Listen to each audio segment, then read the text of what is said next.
Hey guys, good morning. We're going to be going through one of the greatest teachings I think we should all learn that is in the Bible. It is one of those things that when you look at it from the world's perspective, it just doesn't make any sense. But for whatever reason, man, it sure does work. Why? Well, because this is God's purpose and plan for us. And it demonstrates a genuine sense of care and compassion, and is quite certainly the best way to lead. Verse 24 of Luke chapter 22. Now there was a dispute among them as to which of them should be considered the greatest. And he said to them, the kings of the Gentiles exercise lordship over them, and those who exercise authority over them are called benefactors, but not so among you. On the contrary, he who is the greatest among you, let him be as the younger, and he who governs as he who serves. For he who is greater is he who sits at the table, or he who serves. But that is not he who sits at the table, yet I am among you as the one who serves. Y'all, I love how Jesus does this, right? We know that Jesus had washed the disciples' feet, giving them that incredible example of servanthood and servant leadership. I love that in the kingdom of God, the way up is always the way down. And so what is it with this serving that actually makes you a leader? What is it how does it make it so effective that it is truly the way up? Well, because if you notice, the disciples were trying to figure out who was the greatest among them.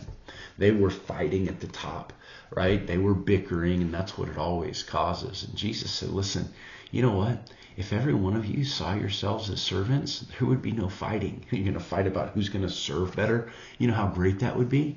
And when you end up serving people, you see yourself in a different light. It's not a light of arrogance. It's not a light of pride, but rather a light of humility.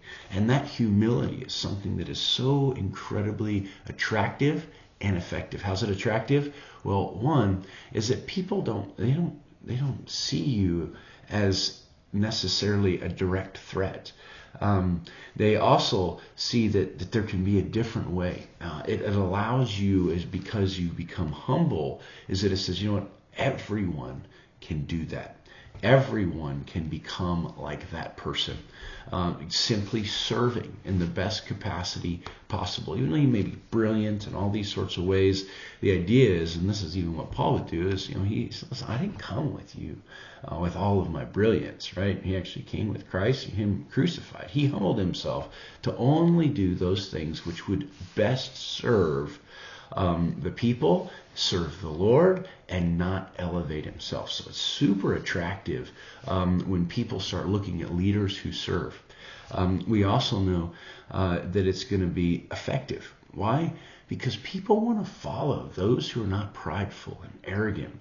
They get excited about being around those that they truly do believe in, they agree with. They see that the leaders have their back first, rather than just demanding somebody else has their back.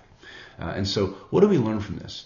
If you are a leader, or you desire to be a leader, where you should focus your attention is how can you serve those that are beneath you. And when you do that, you start to discover, one, I'm no longer fighting and bickering for those at the top, because I'm doing well with my job by serving those below me. Maybe you're not a leader yet. How can you serve those better above you, right? Become a servant. Make it to where you're not trying to figure out who's the best among the peers, but rather just quietly serve and do a good job and be honoring and encouraging to those around you at your level as well as those above you. So that if maybe you do climb the next rung, the person that you've been serving at your level is going to be more than willing to follow you, because they see you as someone who is genuinely doing the right job, and you've always been, you always had their back.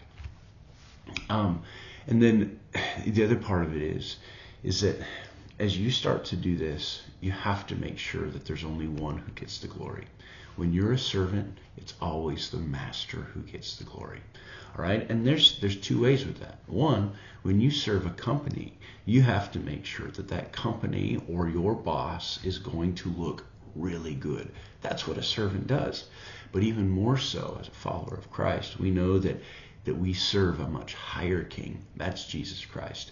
And by you serving well, you get to be a part of making him look really good. And that's what we're called to. I hope this is an encouragement. Maybe it's a heart check. Maybe it helps you kind of think about how you're going to change the way you lead today, or just simply how you serve others around you. But ultimately, may God be glorified. Love you guys, and God bless y'all.